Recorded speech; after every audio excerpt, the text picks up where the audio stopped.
মুক্ত মঞ্চ এই এলাকার মানুষের জন্য উন্মুক্ত করে দেওয়া হলো।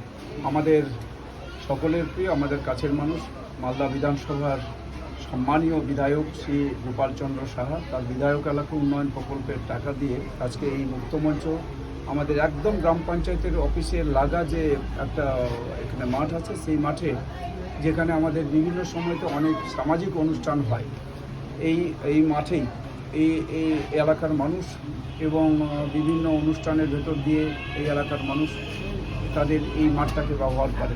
তাই আজকের এই মাঠের মধ্যে একটা মুক্ত মঞ্চ আমাদের সম্মানীয় বিধায়ক শ্রী গোপালচন্দ্র সাহা মহাশয় তিনি এখানে উৎসর্গ করে দিয়েছেন, সেই জন্য তাকে ধন্যবাদ জানাচ্ছি, কৃতজ্ঞতা জানাচ্ছি। আমাদের এখানকার প্রধান পরিদাস তিনিও খুবই কাজের মধ্যে থাকেন, মানুষের প্রতিটা মানুষের পাশে থেকে এলাকার উন্নয়নের কাজ থেকে করছেন।